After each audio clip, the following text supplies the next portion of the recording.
السلام علیکم. جی وعلیکم السلام. جی سوانی اقبال جی، میں ابھی یہاں پہ یہی بات کر رہی تھی کہ ہوم ٹی وی کے جو ہیڈ آفس سے ان کے جو مین وہاں پہ جب بھی کبھی میں نے کوشش کی تو ہمارے نیٹ نے ہمارا ساتھ نہیں دیا. تو یہ کوئی گلا شکوہ نہیں ہے. جی تو آج جو چاند نکلا محرم کا، تو میں تھوڑی سی بات کر دیتی ہوں، تو آپ آگے بڑھا دیجئے. کہ کہتے ہیں کہ آج کا چاند امیر کی طرح نہیں، کسی فقیر کی طرح دیکھنا چاہیے. اور پھر ایک اور بھی بات ہے کہ حضرت امام جعفر صادق کے گھر سے آہ بکا رونے کی جب آوازیں آتی تھی تو پتہ چلتا تھا کہ محرم کا چاند نکل آیا. میری اس بات کو آگے بڑھائیے. اصل میں آپ کی آواز مجھے پراپر نہیں آ رہی ہے، لیکن یہ ہے کہ نہیں آ رہی آپ میں کو نے آواز؟ بلکہ فیس بھی جو ہے بہت ہی کیمرے سے کلوز کر لیا، اسی لیے کہ میں سن پاؤں آپ کو. جی میری آواز ابھی بھی نہیں آ رہی آپ کو؟ ابھی آپ بھی نہیں آ دوبارہ رہی؟ فرمائیے جو آپ نے. میں نے کہا کہ آج محرم کا چاند نظر آیا. اس چاند کے جی متعلق میں جو ہمارے عالم دین ہیں، جو ہمارے اسلامک اسکالرس ہیں، میں ان کی بات کو دہرا رہی ہوں، جو اللہ کے نیک بندے ہیں، جن کے پاس یہ بہت اچھی باتیں ہیں ہماری نسلوں کو ہمیں بتانے کے لیے اور ان باتوں کو آگے پہنچانے کے لیے. تو کہا گیا کہ اس چاند کو امیر کی طرح نہیں، کسی فقیر کی طرح دیکھے. اب فقیر بالکل ایک بے حال اور پریشان حال ہوتا ہے کہ یہ چاند جو ہے یہ دیکھا جائے. اور پھر کہا گیا کہ یہ روایت ہے کہ جب حضرت امام جعفر صادق کے گھر سے آہو بکا رونے کی آوازیں عورتوں کی، بچوں کی، مردوں کی آتی تھی تو پتہ چلتا تھا کہ جناب آج محرم کا چاند نظر آ گیا ہے. تو اس بات کو آگے بڑھائیے آپ. اصل میں بات یہ ہے کہ یہ جو آپ نے بات کی ہے جی تو اس کا پہلے سے ہی ذکر بھی ہو چکا تھا جی کہ یہ آگے جا کر ہونا ہے. جی اور امام حسین نے ظاہر ہے کہ ان کے بچپن کے حوالے سے بھی جو ہم روایتیں بچپن میں سنتے آ رہے تھے کہ جی ایک نے اپنے لیے ہرا جوڑا منتخب کیا، ایک نے اپنے لیے سرخ جوڑا منتخب کیا. تو یہ چیزیں تو وہ تھی جو ہم بچپن میں ہی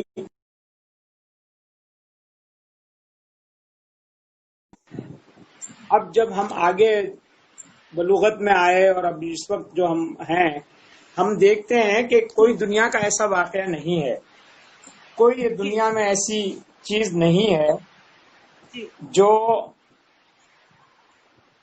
اس واقعے سے جس کی مماثلت دی جا سکتی ہو، یا اس واقعے سے جس کو پیرالل کیا جا سکتا ہو، مساوی قرار دیا جا سکتا ہو. تو یہ جو واقعہ کربلا ہے یہ اپنی جگہ ایک اتنی بڑی ایک اتنا بڑا سبق ہے پوری انسانیت کے لیے کہ اس کو آپ مسلمانوں تک یا آپ اسے جو ہے صرف ایک خطے تک جو ہے وہ محدود نہیں کر سکتے، بلکہ اس کی جو روشنی ہے، اس روشنی سے آنے والے صدیاں، آنے والی قیامت تک جو لوگ آئیں گے وہ اس سے کچھ نہ کچھ اخذ کریں گے، اور وہ ایک حق و باطل کے درمیان جو ایک تمیز پیدا ہوتی ہے اس میں اس واقعے کو اولیت کی حیثیت حاصل ہوگی. اس واقعے کی اپنی ایک اہمیت ہوگی، اور یہ اہمیت پچھلے کئی سالوں سے، پچھلی کئی صدیوں سے بھی ہم دیکھتے آ رہے ہیں، اور جو وقت بڑھتا جا رہا ہے تو وہ جوش ملے آبادی نے جو کہا کہ ذرا انسان کو بیدار تو ہو لینے دو، ہر قوم پکارے گی ہمارے ہیں حسین. تو حسین نے جو کام کیا ہے وہ چاہے افریقہ کا مظلوم ہو، چاہے ایشیا کا مظلوم ہو، چاہے مغرب کا مظلوم ہو، ہر ایک کے لیے تمثیل کا واحد مینار جو ہے وہ امام حسین کی ذات اور ان کا مشن ہے کہ انہوں نے کس طرح سے. اور آج بھی ہم جب دیکھتے ہیں کہ کسی وقت کے جابر کے سامنے جب کوئی آدمی کھڑا ہو جاتا ہے یا حق کا کلمہ ادا کرتا ہے اور اس کی پاداش میں وہ جرم بن جاتا ہے اس کے لیے، تو اس شخص کو یہ محسوس ہوتا ہے کہ اس نے حسینیت کی راہ اختیار کی ہے. تو یہ جو محرم کا چاند ہے، اس چاند کی اپنی اہمیت ہے. وہ ہم جس عہد میں داخل ہو گئے ہیں سوشل میڈیا کے، اور ساتھ ساتھ جو ہم نے جن فرقہ بندیوں کے حوالوں سے میں کوئی بات نہیں کرنا چاہتا، لیکن سال نو کی مبارکباد بھی جو لوگ دیتے ہیں، ٹھیک ہے، وہ بھی اپنی جگہ، ان کی بھی بات اپنی جگہ ان کے نزدیک. اس لیے کہ دیکھیں نا، ہر چیز کے ایک ڈائمنڈ ہوتا ہے نا، ایک جو ہیرا ہوتا ہے، اس کے مختلف تراشنے کے بعد اس کے مختلف وہ بنتے ہیں حصے، یعنی اس کو مختلف ڈائمینشنز میں دیکھا جاتا ہے. تو جس کو جو ڈائمینشن اس میں نظر آتا ہے، تو محرم میں بھی جس کو محرم کے چاند سے یا محرم کے ماہ سے جس کو جو ڈائمینشن اس میں نظر آتا ہے، اس لیے کہ تاریخ کے بہت بڑے بڑے واقعات وہ محرم کے عاشورہ کے 10 تاریخ سے وابستہ ہیں اور جڑے ہوئے ہیں. تو جتنے بھی واقعات قبل از واقعہ کربلا ہوئے وہ بھی اپنی اپنی جگہ پر سب اہمیت کے حامل رہے ہیں، لیکن اس کے لیے انتخاب جو ہے وہ اللہ کی طرف سے جو ہے وہ اسی 10 تاریخ کا ہی رہا ہے، عاشورے کے ہی رہا ہے. تو اب حضرت کے آنے کے بعد، رسول اکرم صلی اللہ علیہ وسلم کے آنے کے بعد دین مکمل ہو گیا، نبوت ختم ہو گئی، اور نبوت سلسلہ امامت شروع ہوا. اور سلسلہ امامت میں ظاہر ہے جن کو یہ شرف ملنا تھا انہوں نے اس شرف کو نہ صرف یہ کہ سنبھالا، بلکہ اس شرف اور اس وقار کا مان اس طرح سے بڑھایا کہ اپنے جانوں مال، عزیز و اقربا، اولاد سب کو قربان کر کے حق کو جو ہے وہ بلند کیا، اور باطل جو خود کو بلند اس وقت ثابت کر رہا تھا وہ سرنگوں ہو گیا. اور بعد کے واقعات نے اس بات کو ثابت بھی کیا کہ وہ باطل جو ہے فزیکلی بھی سرنگوں ہوا، وہ پشیمانی بھی رہی. جی بالکل. اچھا، اس میں یہ تھا، میں جو بات کرنا چاہ رہی تھی، ہر انسان آزاد ہے، اس کی سوچ بھی آزاد ہے، اس کا ذہن بھی آزاد ہے، اس کا مسلک بھی آزاد ہے، اور کوئی کسی سے جو ہے کیمرے کے ویژن میں بالکل نہیں آ رہی ہیں، تو مجھے نہیں لگتا کہ آپ وہاں بھی آ رہی ہوں گی، اس لیے آپ تھوڑا سا اپنا کیمرے کا اینگل کو جس طرح سے کر لیں. This is the right, this is the right. Okay, بس ہاں ٹھیک ہے، مطلب میرے لیے نہیں لیکن اپنے ویورز کے لیے جو ہے، کیونکہ آپ لائیو ہیں اس وقت اور میں آپ سے گفتگو کر رہا ہوں. اچھا، میں یہ بات کرنا چاہ رہی تھی کہ دیکھیں، ہر انسان آزاد ہے، اس کا ذہن آزاد ہے، اس کا مسلک آزاد ہے، وہ پیدائشی حق لے کے آیا آزادی کا. ٹھیک ہے، آج میں کسی کو کرٹیسائز نہیں کروں گی، نہ میں کرٹیسائز کر رہی ہوں اس وقت. جسٹ مطلب میں آپ سے بات کر رہی ہوں، اسلامک کیلنڈر کے مطابق یہ محرم کا چاند ہمارا جو نیا سال ہے وہ قربانیوں سے شروع ہوا ہے. اور قربانیاں کن کی؟ آل محمد کی. قربانیاں کن کی؟ آپ دیکھیے ان کے بڑے بڑے نام لیجئے اور ان کے نام لیتے لیتے لیتے لیتے یہ دنیا اختتام پذیر ہو جائے گی، ختم ہو جائے گی، اور ان کی داستان، حق کے لیے لڑائی، ان کا شہادتوں کے لیے آ جانا، کیا مجھے بتائیے کہ ایک 6 ماہ کا دیکھیں بچہ میری، اور سب، میں تو آپ کو ایک لوگ آج دوسرا پہلو، متفق ہو رہے ہیں۔ میں ایک دوسرے پہلو سے اس بات کو کرنے کی کوشش کروں گا اپنے دوستوں کے لیے کہ جی محرم اور ذی الحج ایک دوسرے کے ساتھ متصل ہیں، ایک دوسرے سے جڑے ہوئے ہیں، جی ٹھیک ہے؟ جی تو مجھے علامہ اقبال نے کہا کہ نہایت اس کی حسین ابتدا ہے اسماعیل. یس، اب تو دیکھیے میں یہ بات ذی کروں گی الحج میں بچوں کے ساتھ۔ حضرت جی اسماعیل کی قربانی جو ہے وہ جی اللہ تعالیٰ نے حضرت اسماعیل کی قربانی مانگی اور پھر اس کو آل ابراہیم کے لیے چھوڑ دیا، اس وقت نہیں لی، جی جی وہاں دمبا بھیج دیا اور اس وقت وہ جی قربانی نہیں ہوئی. لیکن امام جی حسین اور رسول اکرم صلی اللہ علیہ وسلم آل ابراہیم ہیں، ابراہیم ہی کی جی اولاد ہیں، اسماعیل کی اولاد ہیں. تو یہ قربانی اللہ نے مانگی تھی، اس کا پھر وقت جو ہے وہ آل ابراہیم سے کربلا میں جو ہے لیا گیا، اور جی وہ وقت جو اس وقت وہاں دمبا بھیج دیا گیا تھا، اس دمبے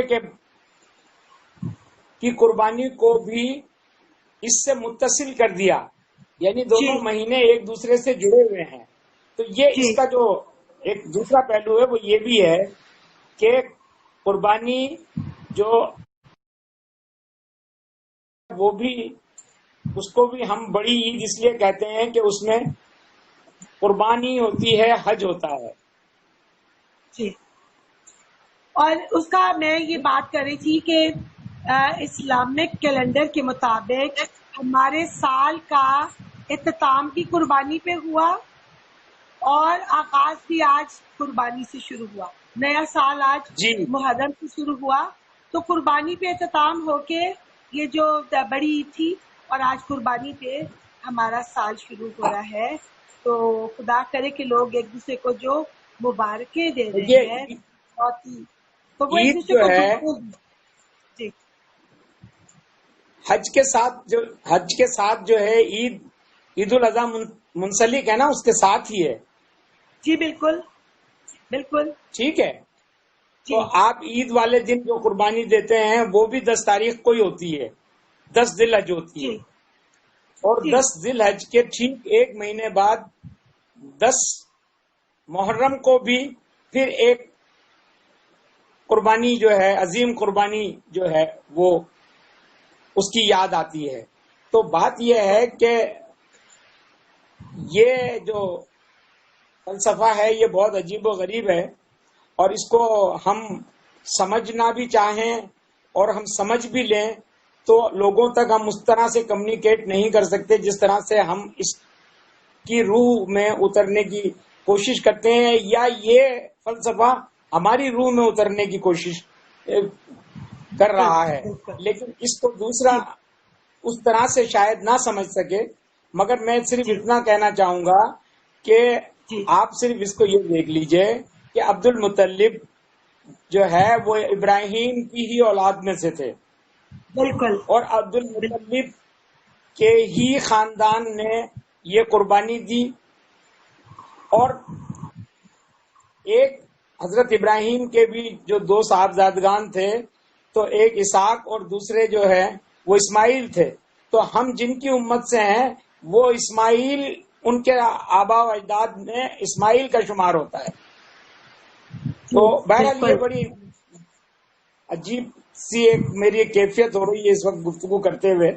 تو میں یہی کہوں ظاہری گا کہ بات ہے. مطلب یہ ہے کہ یہ جو تھا، اس فلسفے کو ہم نے سمجھنے کے لیے صرف یہ ہے کہ اس وقت کی قربانی کے لیے دمبا بھیج دیا گیا، گلا وہاں بھی کٹنا تھا، بالکل. جی لیکن اس وقت دمبا بھیج دیا گیا. اور پھر یہ کہا کہ اسماعیل کی ہی نسل سے یہ قربانی وصول کی جائے گی، اور یہ قربانی اب پوری بچانے کے لیے کی جائے گی. بچانے کے لیے جو قربانی دی گئی اور جو قربانی ہوئی اس کو ہم جو ہے واقعہ کربلا کہتے ہیں، یا شہادت حسین کہتے ہیں، یا شہادت عظمیٰ کہتے ہیں. تو بہرحال یہ کہ یہ بڑی گمبھیر بحث ہو جائے گی اس پر، بہت ہی آج چونکہ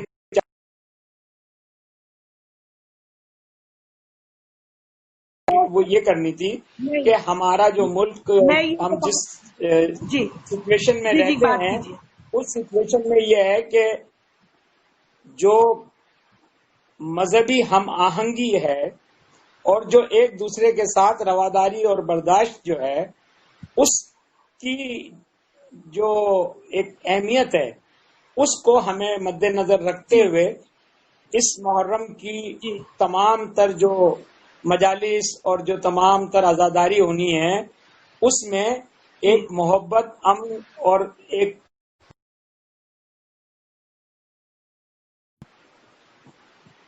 بالکل بالکل.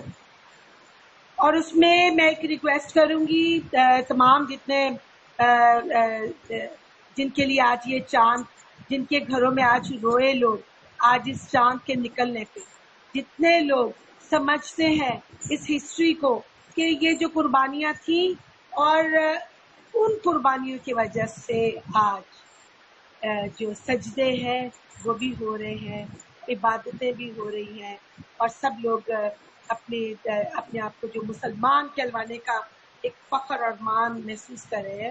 تو میں صرف لوگوں کو یہ ریکویسٹ کروں گی کہ یہ جو 10 دن ہے، حالانکہ یہ تو ربیع الاول کے مہینے تک کے سفر کا مہینہ جائے گا اور پورا امام حسین کا 40واں سب کچھ، لیکن 10 دن فور گاڈ سیک اللہ اور اس کے رسول کو مطلب مانتے ہوئے اور ان کی لیکن حسینیت جو ہے نا، اصل جو حسینیت کا جو اصل پیغام اور اصل جو فلسفہ ہے وہ یہ ہے کہ آپ سجدے کو اور نماز کو جی اپنا مقصد حیات بنا لیں، اور اس سجدے میں اگر آپ کی گردن بھی کٹ رہی ہے تو سجدہ ہاتھ سے نہ جائے جی گردن بچانے کی خاطر. تو یہ فلسفی جو ہے، یہ فلسفہ جو ہے، یہ ہے اصل حسینیت کا پیغام کہ دین کو جو ہے نا وہ بچانا ہے، کہ جس کے لیے کہا گیا کہ جی بہرحال وہی والی انسان بات ہے. کے لیے کہا گیا کہ وہ جو ہے نا اسلام زندہ ہوتا ہے ہر کربلا کے بعد. تو اسلام کو جو ہے وہ زندہ رکھنے کے لیے جو کربلا سجی تھی، اس کربلا کا تقاضا آج بھی یہ ہے کہ آج بھی جو وقت کے یزید ہیں ان کے خلاف کلمہ حق ادا کرنا ہی جو ہے وہ حسینیت کا اصل پیغام ہے، اور اس کی طرف ہمیں دیکھنے کی ضرورت ہے. اور ان تمام دوستوں کو جو اس وقت ہمیں سن رہے ہیں، دیکھ رہے ہیں، جو بعد میں ہمیں دیکھیں گے، وہ کم سے کم جو ہے امام حسین کے اس پیغام کو جو ہے وہ اس طرح سے آگے بڑھائیں کہ آپ اپنے ارد گرد، اپنے اطراف میں ہونے والے کسی زیادتی اور ظلم کے مقابلے میں اگر سینہ سپر نہیں ہو سکتے ہیں تو کم سے کم اس کو لوگوں تک پہنچا کر اس کی بیخ کنی کر کے اس کو حوصلہ شکنی اس کی جانی چاہیے، اور اس کا ہاتھ اگر ہم روک لیں تو بہت اچھا ہے، مگر نہیں روک سکتے تو ان اداروں تک جائیں جہاں حق سے کے لیے آواز داد رسی ہو اٹھاتے سکے. رہنا چاہیے. جی ہاں، آج پہلا دن تھا، انشاءاللہ زندگی بخیر. آئندہ بھی اس دوران میں جب موقع ملے گا تو گفتگو بھی ہوگی. اور بس میرا تو یہی پیغام ہے کہ جو دنیا میں ظلم جب تک ہے اس وقت تک حسینیت زندہ ہے، اور بالکل حسینیت ہی راستہ دکھائے گی. اور امام حسین کا جو کردار ہے، جو ان کی شخصیت ہے، اور جو ان کا مشن ہے، جو انہوں نے عمل کر کے دکھایا ہے،